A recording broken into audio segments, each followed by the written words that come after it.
Assalamualaikum warahmatullahi wabarakatuh. Perkenalkan, nama saya Nisa Fi'al Manila dengan NIM 060103 213, Prodi Manajemen Pendidikan Islam, Fakultas Tarbiyah dan Keguruan, UIN Sunan Ampel, Surabaya. Pada pembahasan kali ini bertujuan untuk memenuhi tugas ujian akhir semester mata kuliah Bahasa Indonesia, dan materi kali ini saya akan membahas tentang media pengelola kata dalam penulisan karya ilmiah. Sebelum lanjut ke materi, alangkah baiknya untuk berkenalan dengan karya ilmiah. Apa itu karya ilmiah? Karya ilmiah merupakan karya tulis ilmiah yang bentuk, isi, dan bahasanya menggunakan kaidah-kaidah keilmuan. Penting bagi kita untuk mengetahui media pengelola dalam penulisan karya ilmiah dan teknis penulisannya. Yang pertama akan kita bahas yaitu tentang pengertian media pengelola kata.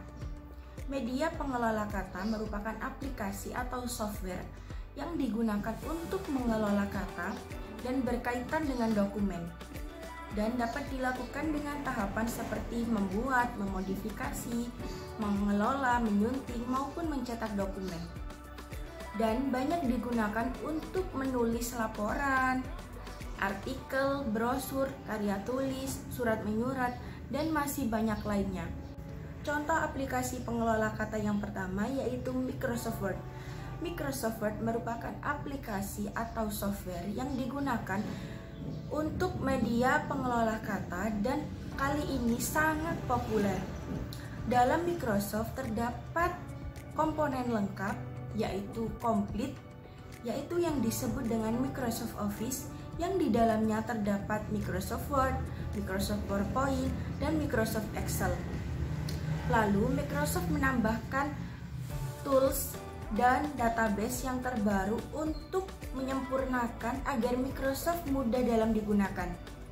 Microsoft dapat bekerja dan memudahkan kegiatan manusia dalam pengetikan surat menyurat. Fungsi dari Microsoft ini adalah untuk membuat surat, membuat tabel, memasukkan gambar, membuat dokumen, serta menggunakan tulisan berbagai warna. Kelebihannya yaitu untuk memudahkan pekerjaan dan menghemat waktu, serta dapat menghemat biaya dan kertas. Kekurangannya yaitu perubahan desain yang drastis membuat para pengguna baru untuk mempelajari dan mengkajinya lebih lagi dan menyesuaikan dengan aplikasi tersebut. Contoh selanjutnya yaitu Lotus Word Pro.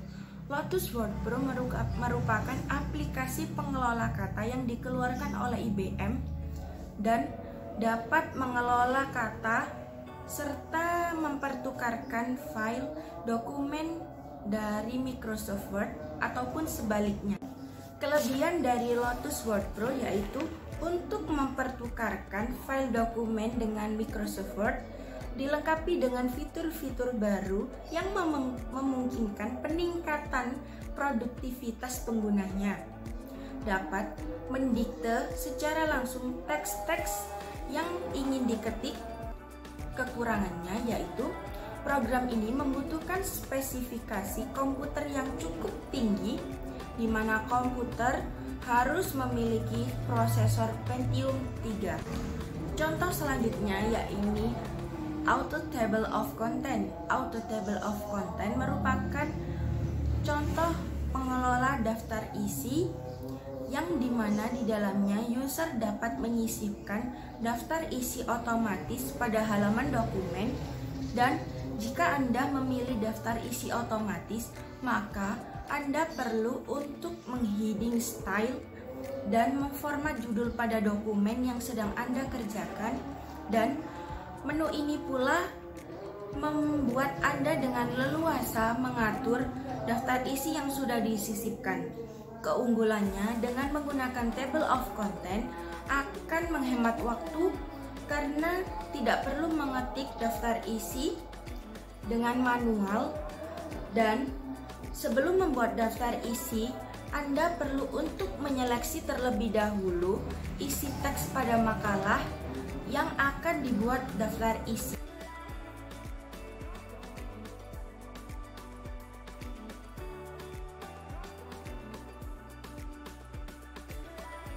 Untuk membuat daftar isi otomatis, yang pertama pastikan kita sudah meng-heading style, subjudul atau judul, subjudul dan sub-subjudul seperti kata pengantar di heading 2. Dan kita siapkan halaman kosong untuk membuat daftar isi nanti. Lalu bab 1 dan pendahuluan kita heading, lalu latar belakang, dan begitu pula seterusnya. Untuk mempercepatnya, kita gunakan cara cepat dengan mengklik format painter, lalu kita terapkan di bab 2, maka otomatis langsung dapat seperti bab 1, dan kita ulangi terus sampai bab yang terakhir, yaitu bab 3.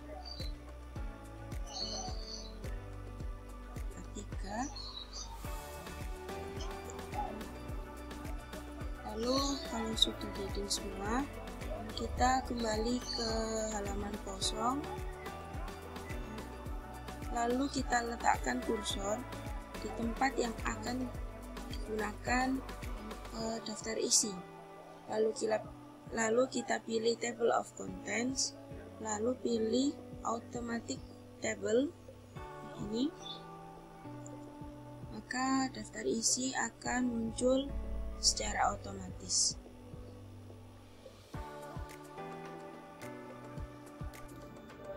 Selanjutnya yaitu membahas tentang penulisan auto figur dan auto table.